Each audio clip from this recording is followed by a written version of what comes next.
আফরিশুহু মিনাল জান্নাহ ওয়া আলবিসুহু মিনাল জান্নাহ ওয়াফতাহু লাহু বাবান ইলাল জান্নাহ।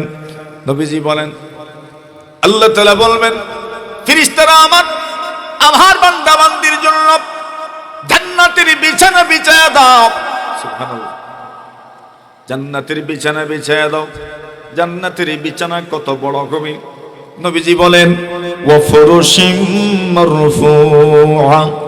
এই আয়াতের ব্যাখ্যায় সাইয়্যিদ মাহমুদ আলুসি বাগদাদি রাহিমাহুল্লাহু তাআলা লিখেন, জান্নাতি বিছানাগুলো হবে 500 মাইলের দূরত্ব এত উঁচা। কত? 500 মাইল উঁচু হবে একটা বিছানা। আচ্ছা, ওই বিছানা কবরে জায়গা হবে কেমনে? বলে কবরে জায়গা হবে না, কবর তো মাত্র 3.5 হাত থাকে, কিন্তু ওই লোকের কবর তো আর 3.5 হাত না। ওই লোকের কবর যে আল্লাহ কত বড় করে দিয়েছেন, ওই লোক ছাড়া আর কেউ জানবে না। আল্লাহর রাসূল সাল্লাল্লাহু আলাইহি ওয়াসাল্লাম বলেন, আল্লাহ পাক বলবেন, ফেরেশতারা আমার বান্দার জন্য তার কবরে জান্নাতের বিছানা বিছায়া দাও। তার জন্য তার কবরে জান্নাতের বিছানা বিছানো হবে। আমি জানি না, আপনিও জানেন না, আপনার পূর্বসূরীদের কবরে জান্নাতের বিছানা আছে কিনা। এই কবরস্থানে যারা শায়িত আছেন, এদের কবরে জান্নাতের বিছানা আছে নাকি জাহান্নামের বিছানা আছে, আমরা কেউই জানি না। অনেক ধারণা পোষণ করি আমরা যে আমাদের মুর্দেগানদের কবরে আল্লাহ তাআলা জান্নাতি বিছানা বিছাবেন। এরপর আল্লাহ আদেশ করবেন, ওয়া আলবিসুহু মিনাল জান্নাহ। নবীজি বলেন, আল্লাহ তাআলা বলবেন, ফেরেশতারা আমার বান্দার জন্য জান্নাতি পোশাক পরিধান করায় দাও। কেন আমার বান্দা কোনো পোশাক নিয়ে আসে নাই, শরীরের মধ্যে কাফনের কাপড় ছাড়া আর কিছু নাই। আমার বান্দা বান্দি 3টে প্রশ্নের উত্তর দিয়েছে। এইবার সম্মানিত করো, সম্মাননা দাও। সম্মাননাটা হচ্ছে তার জন্য জান্নাতের বিছানা বিছায়া দাও, জান্নাতের পোশাক পরিধান করে দাও। এরপর 3 নম্বর আদেশ করা হবে, পোশাক যখন জান্নাতি হয়ে গেল, বিছানাও জান্নাতি হয়ে গেল, জান্নাতের ফিল চলে এসেছে। এইবার শুধু একটু মাত্র অপেক্ষা, আমার কবর থেকে যদি জান্নাতের সুঘ্রাণ পেতে পারি, আমার কবর থেকে যদি আমি জান্নাতের সঙ্গে কানেক্টেড হয়ে যেতে পারি, এটাই আমার জীবনের জন্য অনেক বড় পাওয়া হয়ে যাবে। আল্লাহর হাবিব বলেন, আল্লাহ তাআলা বলবেন, ওয়াফতাহু লাহু বাবান ইলাল জান্নাহ। ফেরেশতারা আমার বান্দা বান্দির জন্য তার কবর থেকে জান্নাতের দিকে দরজা খুলে দাও। এখন তার কবর থেকে জান্নাতের দিকে দরজা খুলে দেওয়া হবে। এটা হলো ঈমানদার নেককার মানুষের জন্য কবর জগতের অবস্থা। কিন্তু যদি কেউ 3টি প্রশ্নের উত্তর দিতে না পারে, মান রাব্বুকা প্রশ্নের উত্তর দিতে পারলো না, ওমা দীনুকা প্রশ্নের উত্তর দিতে পারলো না, ওমান নাবিয়্যুকা প্রশ্নের উত্তর দিতে পারলো না, আল্লাহর রাসূল বলছেন তার ব্যাপারে আল্লাহ আদেশ করবেন, আফরিশুহু মিনান নার, জাহান্নামের বিছানা বিছাও, ওয়া আলবিসুহু মিনান নার, জাহান্নামের পোশাক পরিধান করাও। এরপর আল্লাহ 3 নম্বর আদেশ করবেন, ওয়াফতাহু লাহু বাবান ইলান নার, জাহান্নামের দিকে তার কবরের দরজা তৈরি করে দাও, খুলে দাও। কবর থেকে সেই জাহান্নামের ফিল অনুভব করবে, কবর থেকে সেই জাহান্নামের কষ্ট অনুভব করবে। নবীজি বলছেন তার জন্য জাহান্নামের দিকে দরজা খুলে দেওয়া হবে। আপনি জানেন না, আমিও জানি না, আমার মধ্যেখানদের কবরের সম্পর্ক জান্নাতের সাথে নাকি জাহান্নামের সাথে। আপনিও জানেন না ভাই, আমিও জানি না। কিন্তু আমাদের পূর্বসূরি যারা কবরস্থ হয়ে গেছেন, তো হয়ে গেছেন, এরা তারাই জানে, আর কেউ জানতে পারে না কিছু। কবরের অবস্থা এটা কেউ কাউকে শুধু বলতে পারে, জীবন্ত থাকতে বলতে পারে, কবরে যাওয়ার পরে কেউ কাউকে জানাইতে পারে না। তবে হ্যাঁ, স্বপ্ন যুগে অনেক মানুষ কবরের অবস্থা দেখতে পারেন। কবরের এই হালতটা এখানে থাকুক, এরপরে আবার সেখানে আসবো, কিছু আলোচনা হবে ইনশাআল্লাহ। আসুন, স্বপ্ন যুগে কবরের অবস্থা যে জানানো হয়েছে, এখান থেকে মাত্র কয়েকটা কথা আমরা শোনার চেষ্টা করি। রাসূল আকরাম সাল্লাল্লাহু আলাইহি ওয়াসাল্লাম লম্বা এক হাদিস উম্মতের সামনে বর্ণনা করেছেন। সেই হাদিসটি ছিল নবীজির একটা স্বপ্নের কথা। সাহাবায়ে কেরাম বলেন, আমরা যখন ফজরের নামাজ আদায় করতাম, ফজরের নামাজ আদায়ের পরে নবীজি আমাদেরকে জিজ্ঞাসা করতেন আমরা কোনো স্বপ্ন দেখেছি কিনা। আমরা যদি কোনো স্বপ্নের কথা বলতাম, নবীজি এই স্বপ্নের ব্যাখ্যা দিতেন। আর নবীজিও কোনো স্বপ্ন দেখলে সেই স্বপ্নের কথা আমাদেরকে বলতেন, আমরা শুনতাম, নবীজি স্বপ্নের ব্যাখ্যা দিতেন। ওই দিন আমরা কোনো স্বপ্ন দেখি নাই, নবীজি নিজে স্বপ্ন দেখেছেন। নবীজি আমাদের সামনে নিজের দেখা স্বপ্নের কথা তুলে ধরলেন। আল্লাহর রাসূল সাল্লাল্লাহু আলাইহি ওয়াসাল্লাম বলেন, আমি স্বপ্নে দেখলাম দুইজন মানুষ ফেরেশতা আমার কাছে আসলেন আর আমাকে একটা প্রশস্ত ভূখণ্ডের দিকে, একটা বাগানের মতো একটা প্রশস্ত ভূখণ্ড, একটা পবিত্র স্থান, আমাকে সেদিকে নিয়ে যাওয়া হচ্ছে। আমি সেখানে যেতে যেতে লক্ষ্য করলাম, আমি প্রথমেই লক্ষ্য করলাম একজন মানুষকে আযাব দেওয়া হচ্ছে। কেমন আযাব? বলছেন একটা পাথর দিয়ে ওই লোকের মাথার মধ্যে জোরে আঘাত করা হয় আর তার মাথা একবারে পুরোটা ছিন্ন ভিন্ন হয়ে যায়। আবার ওই পাথরটা ওই লোক হাতে নেন, হাতে নেবার আগে আগেই তার মাথাটা আবার জোড়া লেগে যায়। বুখারী শরীফের বর্ণনা, রাসূল আকরাম সাল্লাল্লাহু আলাইহি ওয়াসাল্লাম বলেন, আমি দেখতে থাকলাম যে এইভাবেই তাকে আযাব দেওয়া হচ্ছে, এইভাবে তাকে কষ্ট দেওয়া হচ্ছে, যে এই লোকটাকে মাথা থেতলে দেওয়া হচ্ছে, মাথা চূর্ণ বিচূর্ণ হয়ে গেছে, মাথায় কিছুই নাই, আবার মাথাটা জোড়া লেগে যাচ্ছে, আবার উনি পাথর দিয়ে আঘাত করছেন, আবার মাথাটা একদম ছিন্ন ভিন্ন হয়ে গেছে, আবার জোড়া লেগেছে, আবার আঘাত করছেন। আমি এই আযাবটা দেখলাম। কি মনে করেন আযাবটা বড় সহজ ছিল না কঠিন আযাব? নবীজি প্রশ্ন করলেন, সাহাবীরা, আমি ফেরেশতাদেরকে বললাম, এই যে মানুষকে আযাব দেওয়া হচ্ছে, এই মানুষকে কেন তাকে আযাব দেওয়া হচ্ছে? নবীজি সাল্লাল্লাহু আলাইহি ওয়াসাল্লামকে জানানো হলো, ইয়া রাসূলুল্লাহ, ইয়া হাবিবাল্লাহ, এই লোকটাকে আযাব দেওয়া হচ্ছে এই কারণগুলো, এই লোকটা নামাজ আদায় করতো না। কি আদায় করতো না? তার কবরে আযাব দেওয়া হচ্ছে নামাজ আদায় না করার কারণে। নবীজি বলেন, আমি আরেকটু সামনে গেলাম, সামনে যাওয়ার পরে আমি লক্ষ্য করলাম একজন মানুষের জিহ্বা জাহান্নামের কেচি দিয়ে কেটে দেওয়া হচ্ছে। আল্লাহর রাসূল জিজ্ঞাসা করলেন, ওই লোকটার জিহ্বা জাহান্নামের আগুনের কেচি দিয়ে কেন কেটে দেওয়া হচ্ছে? রাসূলুল্লাহকে জানানো হলো, এই লোকটা মিথ্যা সংবাদ প্রচার করত। কি করত? ইজ্জত মানুষ আসেনি আমরা সমাজে, শুধু সাংবাদিক না, আমাদের গ্রাম দেশের অনেক পুরুষও আছে, ঠিক না বেঠিক? মিথ্যা সংবাদ প্রচার করে, একজনের ব্যাপারে মিথ্যা প্রচার করে, বিশেষ করে মহিলাদের মধ্যে এই দোষটা বেশি। কথা কোন? মহিলাদের মধ্যে এই দোষটা বেশি। আপনি কোনো একটা কথা যদি সমাজের মানুষের সামনে প্রকাশ করতে চান, বা কোনো একটা সংবাদ যদি পুরো গাঁওর, গ্রামের মানুষ, সমাজের মানুষ, পাড়ার মানুষকে শোনাইতে চান, তো মোটামুটি ওই কথাটা দুই একজন মহিলার কানে পৌঁছায় দিলে এই গ্রামের আর কেউ বাকি থাকতো না ইনশাআল্লাহ, ঠিক না বেঠিক?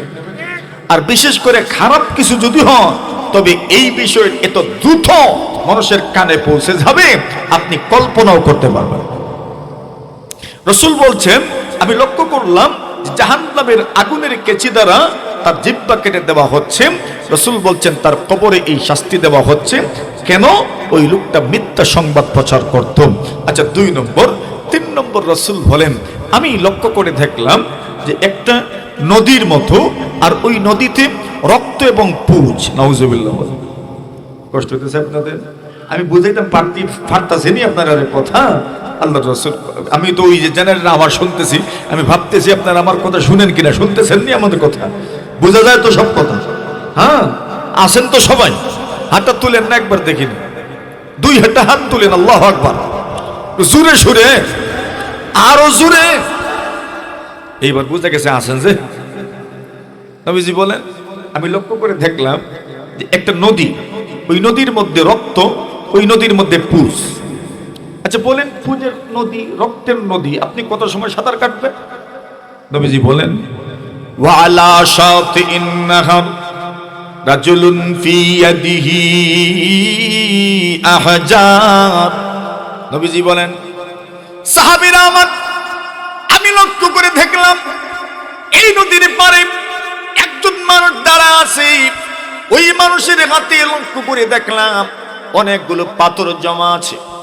নবীজি বলেন, নদীর মধ্যে যে লোকটা সাঁতার কাটে, কত সময় আর পুজের নদী, রক্তের নদী সাঁতার কাটবে? লোকটা যখন বিরক্ত হয়ে যায়, সাগরের মধ্যখান থেকে, নদীর মধ্যখান থেকে নদীর পারে উঠার জন্য নদীর পার অভিমুখে সাঁতার কাটতে থাকে। আল্লাহর নবী বলেন, আমি তাকায় দেখি নদীর পারে যে লোকটা দাঁড়ায় আছে, তার হাতে জমা তাকে পাথর দ্বারা ওই লোকের মুখের মধ্যে আঘাত করে যেই লোকটা নদীর মধ্যে আছে, মানে পারে উঠতে দেন। আল্লাহর নবী বলেন, ওই নদীতে থাকা ব্যক্তি আবার নদীর মধ্যখানে চলে যায়, আবার আসতে চায়, আবার তার হাতের মধ্যে থাকা পাথর দিয়ে আঘাত করে আবার মধ্যখান দিয়ে চলে যায়, আবার আসতে চায়, আবার আঘাত করা হয়, আবার আসতে চায়, আবার আঘাত করা হয়। আল্লাহর নবী বলেন, আমি ফেরেশতাদেরকে প্রশ্ন করলাম, ওই মানুষগুলো কারা, যেই মানুষগুলোকে রক্ত এবং পুজের নদীর মধ্যে সাঁতার কাটতে দেওয়া হয়, এমনকি তাদেরকে নদীর পারে ব্যক্তি দেওয়া হয় না, নদীর পারে থাকা ব্যক্তি তার দিকে পাথর ছুঁড়ে মারে। আল্লাহর ফেরেশতারা বলেন, তখন বিঝি এরা হচ্ছে ওই সকল মানুষ যারা আল্লাহর জমিনের মধ্যে সুদ খেত, সুদ। নাউজুবিল্লাহ। সুদখোর মানুষগুলোর কবরের এই আযাব। নবীজি বললেন, আমি আরেকটু সামনে গেলাম, আমি সুদের আর কিছু কইলাম না, আর কি বুঝে নিয়েন। রাসূল বলেন, আমি আরেকটু সামনে গেলাম, সেখানে যাওয়ার পরে আমি লক্ষ্য করে দেখলাম, আজকেই একজন আমাকে বলছে, তার অবস্থা তুলে ধরেছে আমার সামনে, বলছে যে আমি খুব বিপদে, 10,000 টাকার দরকার।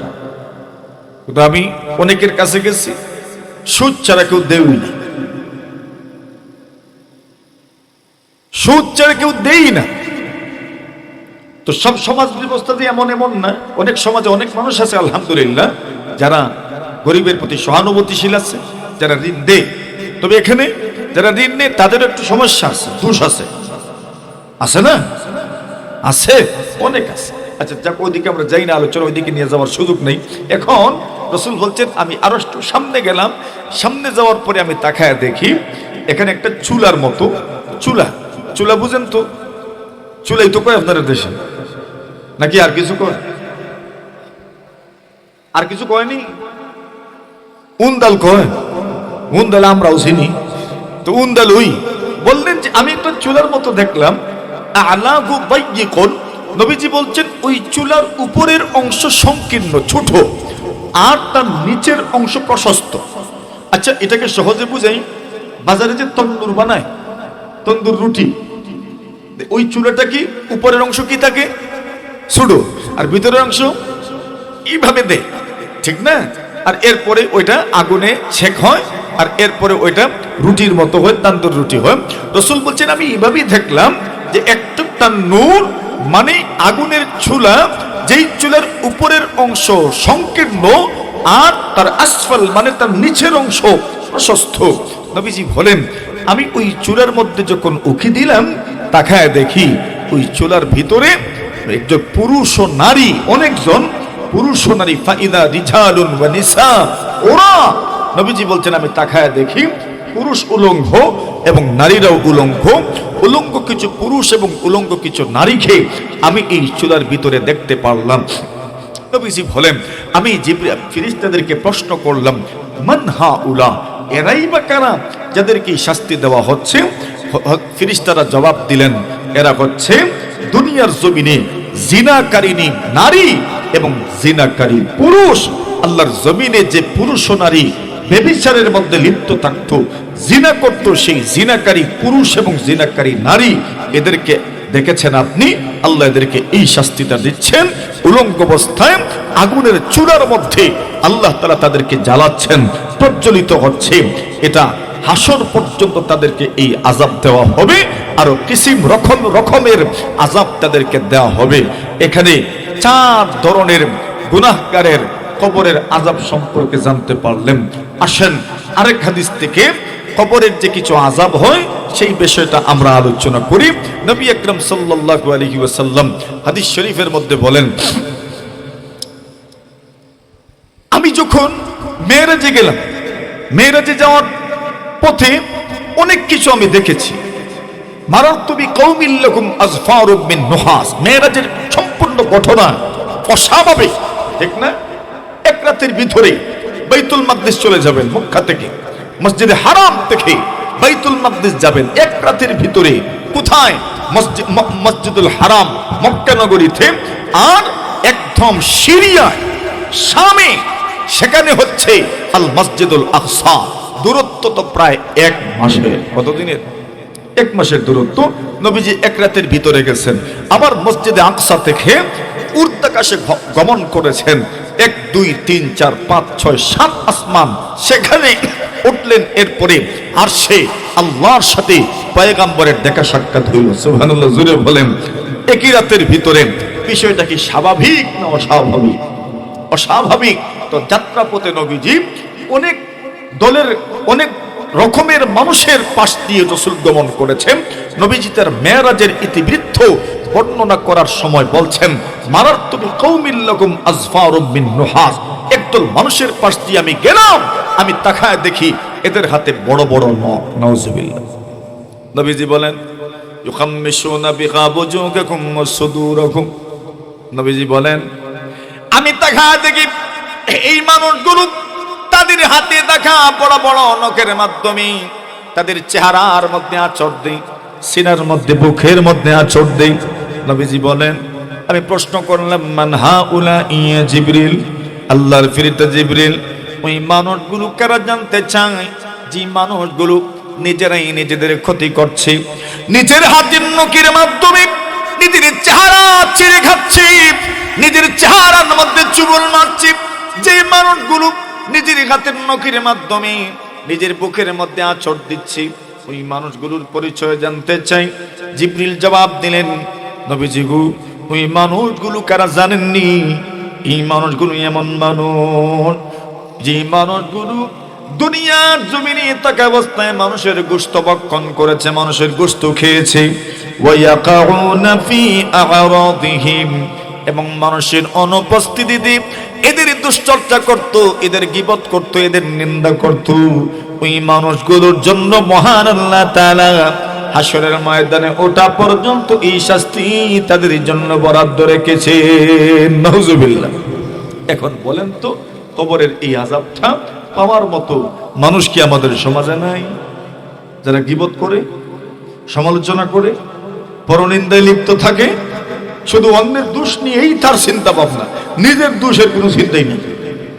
ইজ্জত মানুষ সমাজে আছে, আসেনি আমরা, আছে না? আসি না রে, আছে কি? আছে বলতে তো বোঝা যায় অন্যজন, কিন্তু আসি। অনেক মানুষ এমন আছি আমরা যাদের সময় খাটেই অন্যের দুশ্চর্চা করে। এখানে বসলেই, এক জায়গাতে বসলে শুধু অন্যের দোষ নিয়ে আলোচনা, চর্চা, কথা বলেন। রাসূল বলছেন তাদের জন্যই শাস্তি। আচ্ছা, আব্দুল্লাহ ইবনে আব্বাস রাদিয়াল্লাহু তাআলা কে বল, মাররা রাসূলুল্লাহ সাল্লাল্লাহু আলাইহি ওয়াসাল্লাম, নবীজি সাল্লাল্লাহু আলাইহি ওয়াসাল্লাম কবর এক সফরে রওনা হলেন। হঠাৎ করে দেখেন 2 কবর। আল্লাহর হাবিব বলে, সাহাবীরা আমার, এই যে 2 কবর তোমরা দেখছো, এই 2 কবরওয়ালাকে তাদের কবরে আযাব দেওয়া হচ্ছে। নবীজি তো গায়েব জানেন না, আল্লাহ ওহীর মাধ্যমে রাসূলকে জানায় দিয়েছেন, এই যে কবর দেখছো, এই 2 কবরবাসীকে তাদের কবরে আযাব দেওয়া হচ্ছে। এবার বিষয়টা তো বড় কাকতালীয়, বড় আশ্চর্যজনক। নবীজি জানেন কেমনে এদেরকে কবরে আযাব দেওয়া হচ্ছে। এতটুকু যদি জানলেন, তবে কেন আযাব দেওয়া হচ্ছে সেই কথাটাও তো জানার কথা। জুড়ে বলেন ঠিক কিনা? আল্লাহর হাবিব সাহাবীদেরকে বললেন, সাহাবীরা আমার, এই যে 2 জনকে কবরে আযাব দেওয়া হচ্ছে, কেন আযাব দেওয়া হচ্ছে জানুনি? একজনের কবরের দিকে ইঙ্গিত করে রাসূল বললেন, আম্মা আহাদুহুমা, এই যে 2 জনকে তাদের কবরে আযাব দেওয়া হচ্ছে, একজনের কবরে কেন আযাব দেওয়া হচ্ছে জানুনি? আম্মা আহাদুহুমা, একজনের কবরে আযাব দেওয়া হচ্ছে, ফাকানা লা ইয়াস্তানজিগু মিন বাউলিহি নবীজি বলেন ওই লোকটাকে কবরে আযাব দেওয়া হচ্ছে, এই কারণ হলো এই লোকটা পেশাবের ব্যাপারে বড় অসচেতন ছিল। পেশাব করার পরে পবিত্রতা অর্জন করত না, পেশাব লাগার পরে পবিত্রতা অর্জনের ব্যাপারে বড় গাফিল ছিল, শৈথিল্য পরায়ণ ছিল, বড় উদাসীন ছিল, পবিত্রতার মাসআলায় বড় উদাসীন ছিল। আল্লাহ রাসূল বলেন এই লোকের কবরে আযাব হওয়ার কারণ হচ্ছে পেশাব করার পরে পবিত্রতা অর্জন করত না। নাউজুবিল্লাহ। এখন বলেন পেশাব করার পরে পবিত্রতা অর্জন না করার মতো মানুষ আমরা সমাজে আসেনি? এখন কবরে আযাব কেন হয়? কবরে আযাব কেন হয়? হাদিস থেকে কি বুঝলাম? যে পেশাব করার পরে যদি কেউ ঢিলা না নেয়, পেশাব করার পরে যদি কেউ পানি না নেয়, পেশাব করার পরে যদি কেউ টিস্যু ব্যবহার না করে, মানে পবিত্রতা যদি অর্জন না করে, তবে তার কবরে আযাব হয়। তো নবীর হাদিস থেকে আমরা বুঝতে পারলাম, জানতে পারলাম, জানছিনি আমরা। তাহলে বোঝা গেল কবরে অনেক মানুষ এমন আছে যারা তাদের জীবদ্দশায় পবিত্রতার ব্যাপারে উদাসীন ছিল, ওই মানুষদেরকে কবরে আযাব দেওয়া হয়। শুধু শুধু নিজের পেশাবের ব্যাপারে উদাসীন ছিল এমন নয়, কত মানুষ আছে যাদের গরু ছাগল আছে, এগুলোর পেশাব থেকে বাঁচার ব্যাপারেও আল্লাহর বান্দার খুব একটা আপনার সচেতনতা নাই। আচ্ছা, পেশাব লাগতে তো পারে স্বাভাবিক, কিন্তু ওই লোকটা মনে করেন এই ব্যাপারে সতর্ক থাকবে যেন অপবিত্র না থাকে, যেন অপরিষ্কার না থাকে। এমন মানুষও তো সমাজে আছে যারা সচেতনতার সাথে এটাকে পরিষ্কার করে পবিত্রতা অর্জন করে, আবার অনেক আছে এই ব্যাপারে উদাসীন। কথা বলে ঠিক না বেটিং? কবরে আযাব হবে একদল, দুই দল।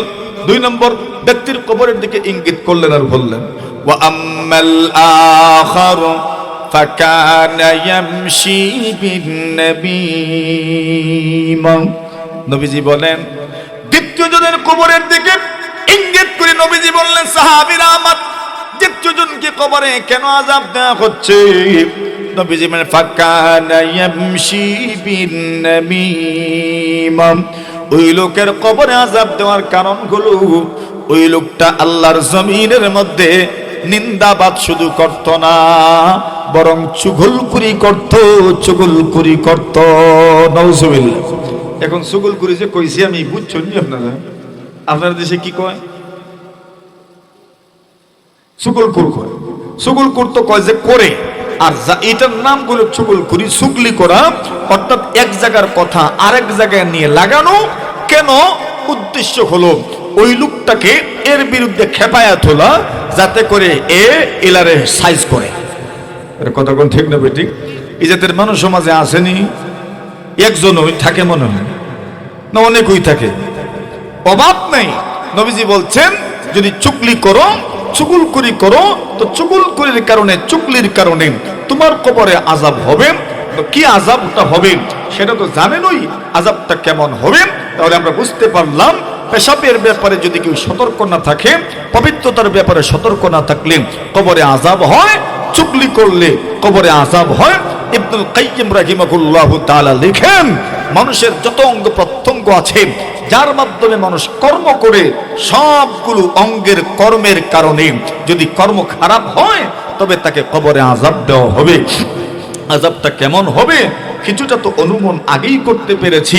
আসেন সর্বশেষ যে কথাগুলো বলতে চাই, নবীজি বলছেন কবরের আযাবটা কেমন হবে। হাদিস শরীফের মধ্যে কত ধরনের আযাবের কথা যে এসেছে, মাত্র কয়েকটা তো আমরা বললাম, আরো একটা কথা না বললে না হয়। রাসূল আকরাম সাল্লাল্লাহু আলাইহি ওয়াসাল্লাম বলেন কবরে যখন মানুষকে কবরস্থ করা হবে, আর এই সমস্ত গুনাহ যখন মানুষ করে কবরে যাবে, এই সমস্ত অপরাধী হয়ে যখন মানুষ কবরস্থ হবে, নবীজি বলেন ওই মানুষগুলোকে বড় বড় লোহার হাতুড়ি দিয়ে পিটানো হবে। নাউজুবিল্লাহ। ওয়াজরিবা বিমাকারিকা মিন হাদিদ। নবীজি বলেন এই মানুষগুলোকে বড় বড় লোহার হাতুড়ি দ্বারা পিটানো হবে। আল্লাহর হাবিব বলেন কি পরিমাণ বড় বড় হতে হবে, কি পরিমাণ শক্ত হবে, কি পরিমাণ ভয়াবহ হবে। নবীজি বলেন লাউ জুরিবা বিখাল জাবাল লাসারা তুরাবা। নবী বলেন যদি ওই হাতুড়ি দ্বারা পাথরে পাহাড়ে আঘাত করা হয়, নবী বলেন পাহাড়টা মুহূর্তের ভিতরেই বালু বালু হয়ে যাবে, মাটি মাটি হয়ে যাবে। নাউজুবিল্লাহ। এত বড় হাতুড়ি হবে, ওই হাতুড়ি দ্বারা পাহাড়ে আঘাত করলে ওই পাহাড়টা মাটি হয়ে যাবে, চূর্ণ বিচূর্ণ হয়ে যাবে। রাসূল বলছেন এমন হাতুড়ি দ্বারা জাহান্নামীদেরকে, গুনাহগারদেরকে তাদের কবরে শাস্তি দেওয়া হবে, কবরে আযাব দেওয়া হবে। নবী আকরাম সাল্লাল্লাহু আলাইহি ওয়াসাল্লাম বলেন এই শাস্তিটা যখন সে পাবে, শাস্তিটা পাওয়ার পরে ইয়াসিহু সাইহাতান, রাসূল বলেন এমন বিকট আপনার আওয়াজে চিৎকার করবে। রাসূল বলেন ইয়াসিহু সাইহাতান, এমন বিকট আওয়াজে চিৎকার করবে। ইয়াসমাউহা, আল্লাহর রাসূল বলছেন সব মখলুক তার আওয়াজ শুনবে। মাইয়ালিহি, তার আশেপাশে যত মখলুক থাকবে সেই মখলুক তার এই আওয়াজটা শুনবে। ইল্লা সাকালাইন, শুধু মানুষ আর জিন্নাত ব্যতি রেখে সব মখলুক এই আওয়াজটা শুনতে পারবে। এজন্য দেখবেন মাঝে মধ্যে কবরস্থানের আশেপাশে আমাদের চতুষ্পদ জন্তুগুলো যখন ঘাস টাস খায়, মাঝে মধ্যে দেখবেন লাফ দিয়ে উঠে। কেন লাফ দিয়ে উঠে? ওই কবরে হয়তো আযাব হচ্ছে, যার কারণে ওই লোকটা, ওই মখলুকটা লাফ দিয়ে উঠে। মেরে মুহতারাম হাজিরিনে কেরাম, কত মানুষ স্বপ্ন যুগে, রসুলের পরবর্তী যুগে আর কত মানুষ স্বপ্ন যুগে কত মানুষের কবরের আযাব দেখেছেন। রিবি ইবনে হিরাস রাহিমাহুল্লাহ তাআলা বলেন আমি একদিন স্বপ্নে দেখলাম যে আমার কাছে শুয়োরের গোশত নিয়ে আসা হয়েছে। জিজ্ঞাসা করলাম কেন? তুমি যে গীবত শুনেছো এজন্য শুয়োরের গোশত আমার মুখের ভিতরে ঢুকায় দেওয়ার চেষ্টা করা হচ্ছে। আল্লাহর বান্দা বলেন মুখে তো ঢুকেনি, কিন্তু আমি আমার জীবদ্দশায় 40 দিন পর্যন্ত শুয়োরের গোশতের দুর্গন্ধ অনুভব করেছি। নাউজুবিল্লাহ বলে। তো গুনাহকে এবং গুনাহের শাস্তিকে অনুভব করার মতো দিল তো আমাদের নেই, কিন্তু এই শাস্তিগুলো যে হয় সেটা আমাদের জানার দরকার, সেটা আমাদের বোঝার দরকার। মেরে মুহতারাম হাজিরিনে কেরাম, এবার প্রশ্ন থাকতে পারে তবে কবরের আযাব থেকে আপনি বাঁচবেন কেমনে? কবরের আযাব থেকে বাঁচার সবচেয়ে বড় মাধ্যম হলো আল্লাহ তাআলার কাছে দোয়া করা, আর দোয়ার সাথে সাথে যে সমস্ত পাপের কারণে কবরের শাস্তি হয় সেই পাপ থেকে বেঁচে থাকা। এছাড়াও কিছু সহজ পথ আছে, সেই সহজ পথের একটা পথ হলো নবীজি বলছেন কেউ যদি প্রত্যেক রাত্রে সূরা মুলক তিলাওয়াত করে, নবীজি বলছেন আল্লাহ তাআলা সূরা মুলকের তিলাওয়াতের ওসিলায় তাকে কবরের আযাব থেকে হেফাজত করে। 2 নম্বর আরেকটা মাধ্যম হলো, এটা ভাগ্য। যদি রাসূল বলছেন কোন মানুষের শুক্রবার দিনে অথবা শুক্রবার রাতে যদি মওত হয়ে যায়, নবীজি বলছেন আল্লাহ তাকে কবরের ফিতনা থেকে হেফাজত করবে। সুবহানাল্লাহ, জোরে কোন আল্লাহ তাকে কবরের ফিতনা থেকে হেফাজত করবেন। শুক্রবারে যদি তার মওত হয়, শুক্রবার দিনে যদি বা শুক্রবার রাতে যদি তার মওত হয়, আল্লাহ তাআলা তাকে কবরের সব ধরনের আযাব থেকে, গজব থেকে, ফিতনা থেকে, পরীক্ষা থেকে আল্লাহ তাআলা তাকে হেফাজত করবে। আচ্ছা আসেন, এছাড়াও সূরাতুল ফাতিহা যদি কেউ তিলাওয়াত করতে পারে, ইমাম বাইজাউই রাহমাতুল্লাহি আলাইহি বাইজাউই শরীফের শেষ দিকে আপনার সূরা ফাতিহার তাফসীর বয়ান করার পরে শেষ দিকে এক হাদিস আনছেন। এই হাদিস যদিও আপনার মওযু হাদিস, অনেকে বলেছেন যে আল্লাহ তাআলা কোনো এক এলাকার মধ্যে আযাব দেওয়ার সিদ্ধান্ত গ্রহণ করলেন। আযাব দেওয়ার জন্য ফেরেশতা জিবরিলকে নির্দেশ পর্যন্ত দিয়েছেন, আর আযাব দিয়ে দিবেন, আযাব নিয়ে আসা হবে। এমন সময় ওই এলাকার কোনো একটা ছোট্ট ছেলে বা মেয়ে মক্তবে বা যে কোনো স্থানে সূরা ফাতিহা তেলাওয়াত করে, আর এই তিলাওয়াত আল্লাহর আরশ পর্যন্ত ধাক্কা দেয়। আল্লাহ তাআলা ফেরেশতাকে বলেন থামেন, এই এলাকায় আযাব দিয়েন না, এই এলাকায় আমার কোরআনের সূরাতুল ফাতিহার তেলাওয়াত শোনা যায়। এই জন্য দিনী মাহফিল এগুলো যদি আয়োজন করেন, তাহলে এই মাহফিলের ওসিলায় মুর্দেগানদের কবরের আযাব মাফ হওয়া আশা করা যায় ইনশাআল্লাহুল আজিজ। কথা আমি আর দীর্ঘায়িত করব না, আমি কথা আর বাড়াতেও চাই না। আমাদের মূল কথা যেটা ছিল যে মানুষের সর্বশেষ পরিণতি হচ্ছে কি ভাই? কবর। সর্বশেষ পরিণতি কি? কবর। আর আখিরাতের প্রথম ঘাট হচ্ছে কবর। নবীজি বলেন আল কবরু আউয়ালু মানজিলিম মিন মানাজিলিল আখিরাহ। আখিরাতের ঘাটগুলোর প্রথম ঘাট হচ্ছে কবর। আল্লাহর হাবিব সাল্লাল্লাহু আলাইহি ওয়াসাল্লাম বলেন কোন মানুষ যদি এই কবরের সব ধরনের, যত ধরনের আপনার আযাব গজব আছে, যত সমস্যা আছে, কবরের এই ভয়াবহতা থেকে যদি কেউ বেঁচে যেতে পারে ফামা বাদাহু আইসার।